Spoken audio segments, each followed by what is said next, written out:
Pernahkah Anda merasa frustasi?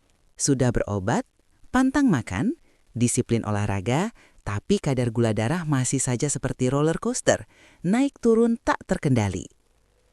Rasanya seperti berjuang sendirian melawan musuh yang tak terlihat, dengan bayang-bayang komplikasi seperti kebutaan, kerusakan ginjal, atau bahkan amputasi terus menghantui pikiran. Halo, saya Dr. Vita. Dan kalau Anda atau keluarga sedang mengalami kondisi ini, pastikan tonton video ini sampai akhir ya, karena ada tanda penting yang sering terlewat dan justru menentukan langkah selanjutnya. Kondisi ini, di mana gula darah terus-menerus tinggi, kita sebut hiperglikemia. Ini bukan sekadar angka di alat pengukur gula darah, tapi sebuah ancaman serius bagi seluruh organ tubuhmu.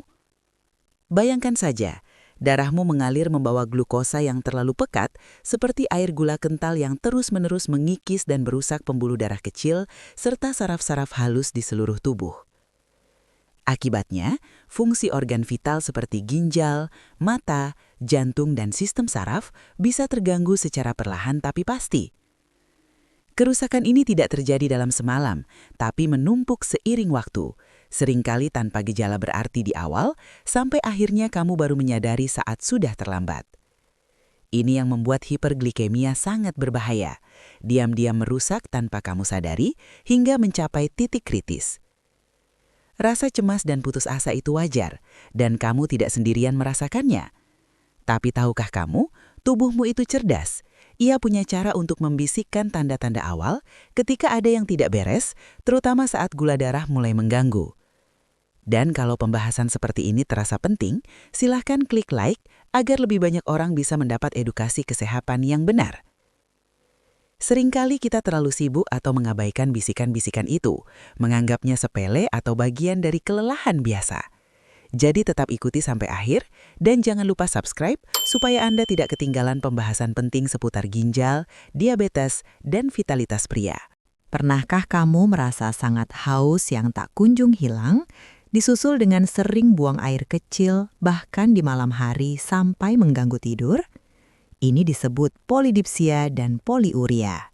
Saat gula darah terlalu tinggi, ginjalmu bekerja keras membuang kelebihan glukosa melalui urin. Glukosa ini menarik air bersamanya, membuatmu buang air kecil lebih sering dan tubuh kehilangan banyak cairan, memicu rasa haus yang hebat. Lalu bagaimana dengan rasa lelah yang menghampiri tanpa sebab jelas, seperti energi terkuras habis? Glukosa adalah sumber energi utama sel, tapi pada diabetes, sel tidak bisa menyerapnya dengan baik karena masalah insulin. Akibatnya sel-selmu kelaparan energi dan kamu merasa lelah dan lesu terus-menerus. Penglihatanmu juga sesekali bisa terasa kabur, seolah ada selaput tipis di mata. Gula darah tinggi memengaruhi lensa matamu, menyebabkannya membengkak dan mengubah fokus sementara. Dan perhatikan, jika luka kecil atau goresan di kulitmu jadi lama sekali sembuhnya, atau bahkan mudah infeksi. Kadar gula yang tinggi merusak pembuluh darah kecil dan melemahkan sistem imun, menghambat proses penyembuhan alami. Semua ini adalah bisikan penting dari tubuhmu. Jangan diremehkan ya, mereka adalah alarm awal yang memberimu kesempatan untuk bertindak sebelum kerusakan menjadi lebih serius dan permanen. Nah, setelah kita mengenali bisikan-bisikan tadi, sekarang mari kita selami lebih dalam apa yang sebenarnya terjadi di balik dinding tubuhmu.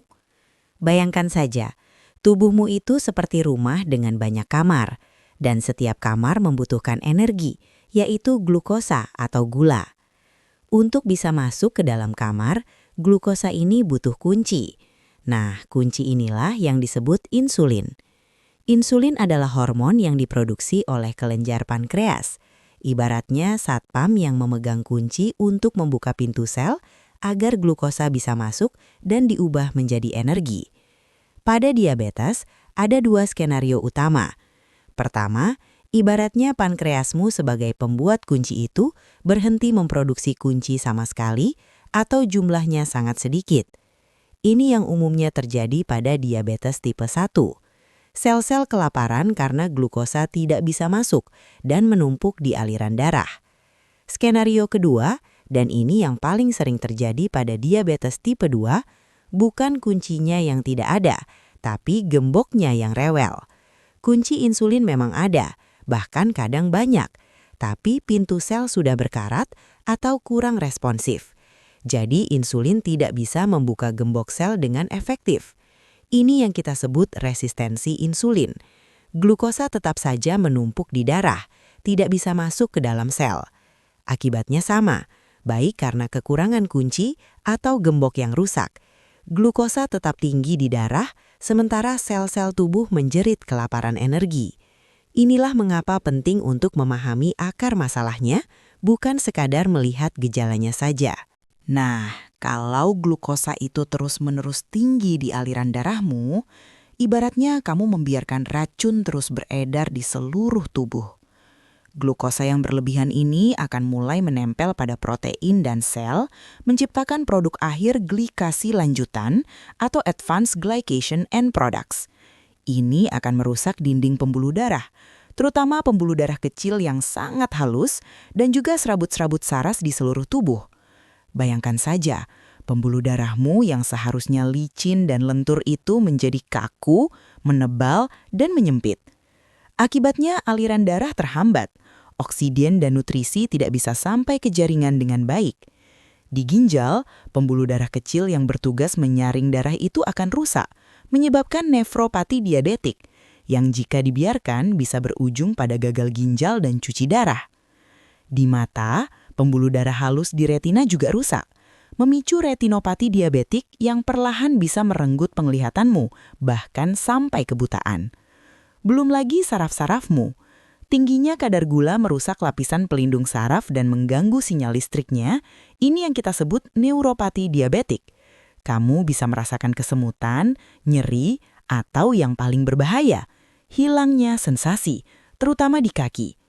Tanpa sensasi, luka kecil pun bisa tidak terasa, menjadi infeksi parah dan karena sirkulasi darah yang buruk, luka itu sangat sulit sembuh. Pada akhirnya, ini bisa berujung pada gangren dan risiko amputasi, sebuah kenyataan pahit yang sering terjadi. Ini bukan sekadar angka gula darah yang tinggi, tapi ancaman nyata terhadap kualitas hidupmu, bahkan nyawamu. Melihat gambaran mengerikan itu, mungkin sebagian dari kamu langsung berpikir, ini pasti cuma terjadi pada orang gemuk atau hobi makan manis. Atau, pasti ada dong cara instan untuk menyembuhkan diabetes ini. Nah, disinilah letak kesalahpahaman besar yang justru menghambat langkah penanganan. Ada beberapa mitos seputar diabetes yang perlu kita luruskan. Pertama, diabetes itu jauh lebih kompleks dari sekadar asupan gula atau berat badanmu. Daya hidup kurang sehat memang pemicu kuat.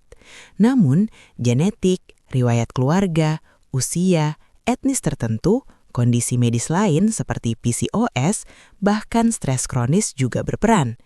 Jadi jangan salah sangka, orang yang kurus dan merasa sudah makan sehat pun bisa terdiagnosis diabetes.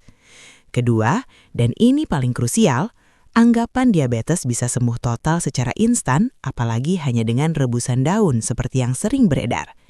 Jujur saja, hingga kini belum ada obat atau metode yang bisa menyembuhkan diabetes tipe 2 secara total dalam pengertian medis apalagi tipe 1. Namun bukan berarti tidak ada harapan. Kuncinya adalah manajemen yang berkelanjutan dan komprehensif. Tujuan kita bukan menyembuhkan, melainkan mengontrol kadar gula darah agar tidak merusak organ. Ini melibatkan kombinasi perubahan gaya hidup mendasar, diet teratur, olahraga, dan seringkali obat-obatan. Kontrol gula darah yang baik bukan hasil hitungan hari, melainkan komitmen jangka panjang. Berharap pada kesembuhan instan justru sangat berbahaya, karena menunda penanganan dan membuat kondisimu makin parah. Oke, jadi setelah kita luruskan kesalahpahaman tentang kesembuhan instan dan bahaya bergantung pada klaim yang tidak berdasar, bukan berarti saya menutup mata pada potensi alam. Ada satu daun yang cukup menarik perhatian saya, dan mungkin juga sudah tidak asing lagi di telinga sebagian dari kamu. Daun salam. Bukan sebagai obat ajaib yang menyembuhkan diabetes dalam hitungan hari ya, mari kita luruskan lagi. Tapi sebagai pendukung alami yang potensial dalam manajemen gula darah. Beberapa studi awal dan tradisional memang menunjukkan bahwa ekstrak daun salam ini karena kandungan senyawa bioaktifnya seperti polifenol, flavonoid, dan minyak esensial berpotensi membantu tubuh kita. Mekanismenya bisa beragam, mulai dari meningkatkan sensitivitas sel terhadap insulin, artinya sel-sel tubuh jadi lebih responsif terhadap insulin yang ada, hingga memperlambat penyerapan glukosa dari usus.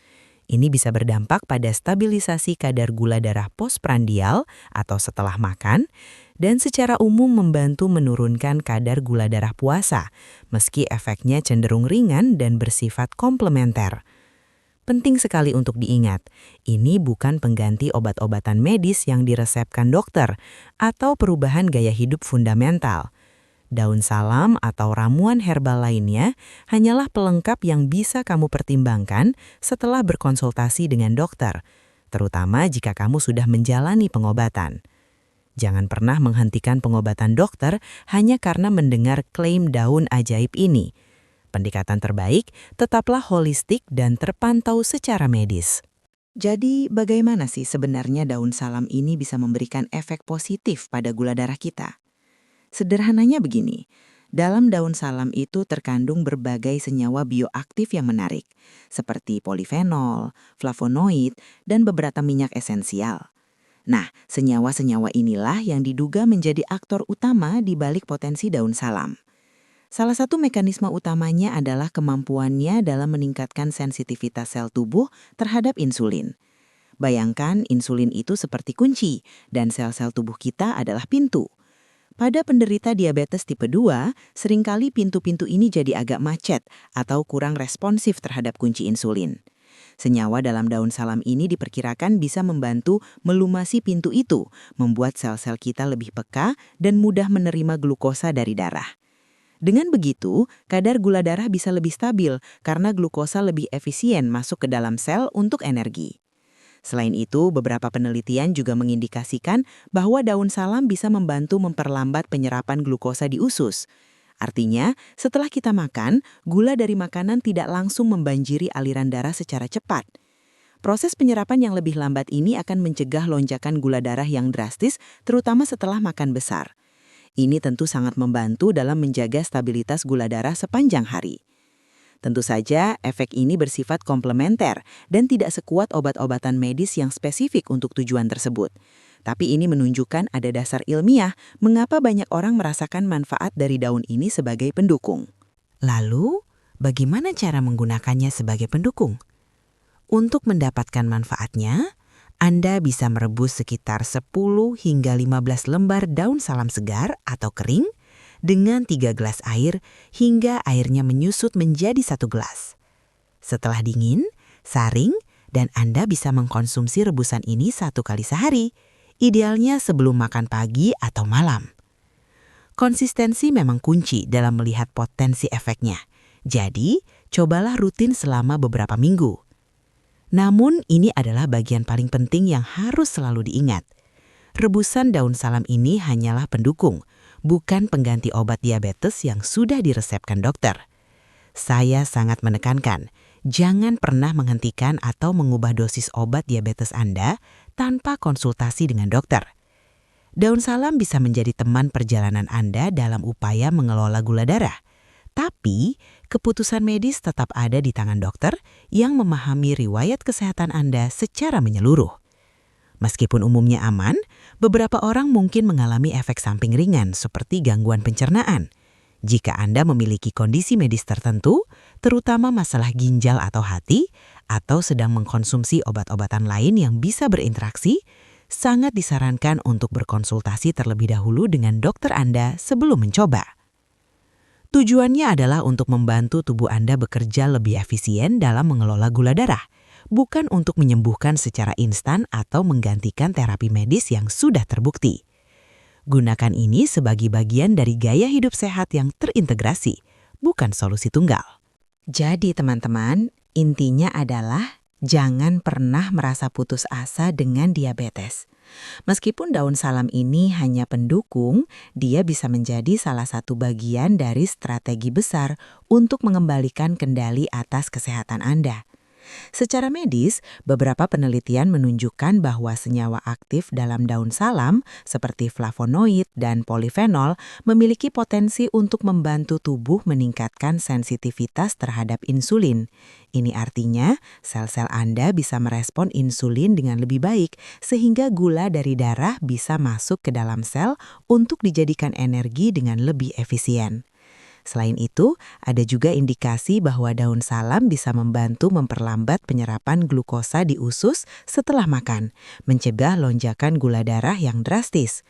Bayangkan, dengan manajemen yang tepat, obat dari dokter, diet yang seimbang, aktivitas fisik rutin, kualitas hidup Anda bisa meningkat drastis. Anda tidak lagi pasrah dengan angka gula darah yang naik turun, tapi Anda aktif menjadi nahkoda kapal kesehatan Anda sendiri.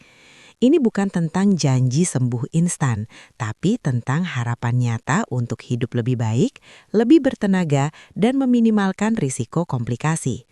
Ini adalah investasi untuk masa depan Anda.